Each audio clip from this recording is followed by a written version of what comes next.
A History of English Renaissance Costumes by Haley Grannon.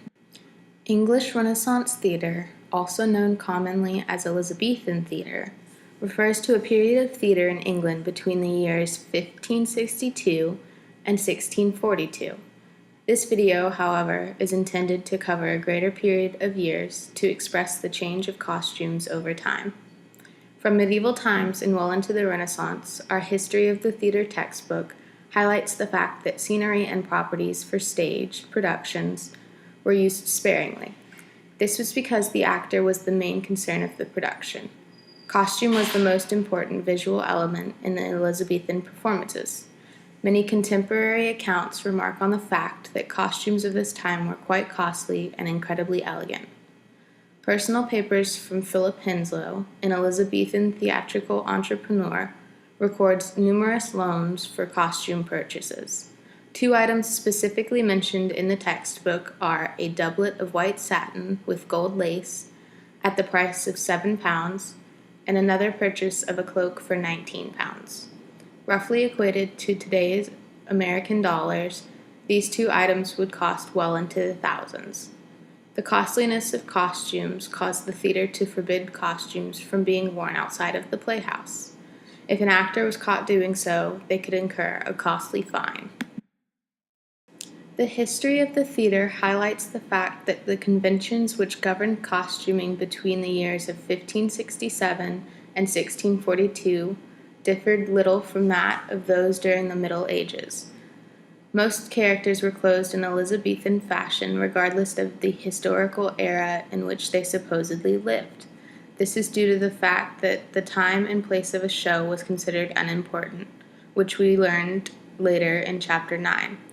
The contemporary dress can be divided into 5 categories consisting of ancient, antique, fanciful garments, traditional costumes, and national or racial costumes. Each category served a different purpose. Ancient consisted of out-of-style clothes to suggest another period,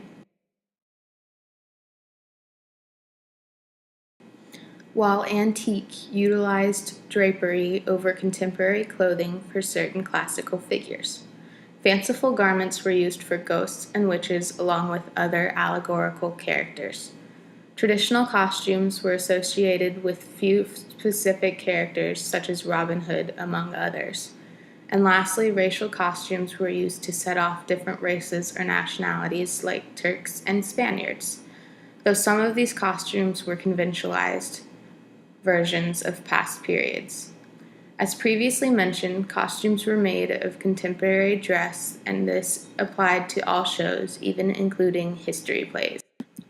Expectations for actors of this time included them owning sufficient costumes to perform basic roles that were assigned to them.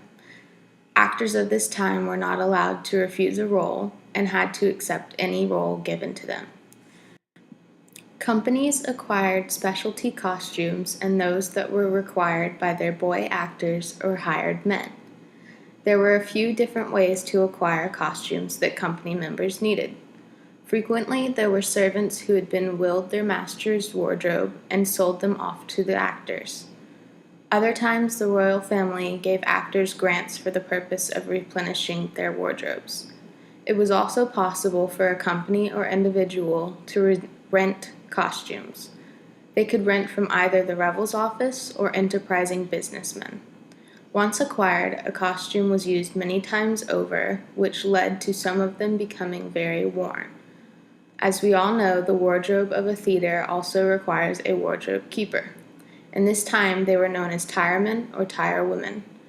Some of these people were previously trained as tailors. However, other than that information, little can be said about what they did specifically for the company. Later during this period, between the year 1660 and the end of the Renaissance, costumes differed very little when compared to the pre-Commonwealth times. Similarities can also be drawn from this time to the 17th century of France. Contemporary garments were still the outline of an actor's wardrobe. One thing that did change, though, was the attire of classical heroes and ethnic characters. Classical heroes, according to the Theater of the History textbook, wore the habit à la romaine, which translates to dress in the Roman. The making of theater history suggests that these characters wore a combination of a toga, powdered wig, and plumed headdress. Ethnic characters were identified by their turbans, baggy trousers, and fur-trimmed robes.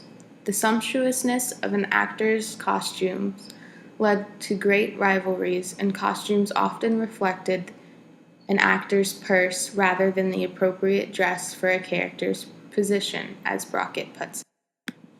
A survey of historic costume breaks down what men and women wore at this time.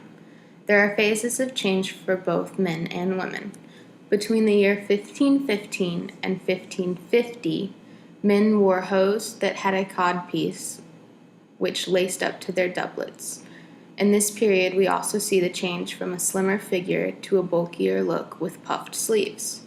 Costumes were also beginning to be adorned with strips of fabric or slashes in the outer layer of clothing to reveal the grandeur of the underlayers. By 1600, codpieces had gone out of style, and pads were added to breeches. Ruffs were also making an appearance by the end of this period. The Tudor period greatly affected a woman's undergarments, as highlighted by both the survey of historic costume and the cut of women's clothing. Undergarments began to be less about skin production and were used for the function of shaping the body. The undergarments of this period are seen as a forerunner of corsets, known at this time by the term stays or pair of bodies. From 1500 to 1575, petticoats began to be worn with an overdress, and as previously mentioned, the corset and the clothing were used to create an hourglass-shaped figure. Jeweled belts often adorned the waist of women, and ruffs of a moderate size were worn about the neck. Skirts from the beginning of this time were long and usually had a train which was pinned at the back to reveal the finery underneath. This, however, changed towards the end of the Renaissance when skirts became more rigid and often were only floor length without a train. A piece known as a bunmerle was added underneath the clothing as well. As the name suggests, bunmereles were a padded roll that was worn at the waist to give the illusion of a greater width below the waist. During this time in England, many fabrics such as silk and laces were not as great a quality as that of other countries such as Italy, but there were laws that prohibited the imports of lace into the country. What are known today as sumptuary laws dictated what color and type of clothing, furs, fabrics, and trims were allowed to persons of various ranks or incomes. This distinguished characters from one another and eventually led to actors wearing the appropriate clothing for their characters after the end of the Renaissance era. I hope you've enjoyed learning about English Renaissance theater and the history of the costumes from this time period.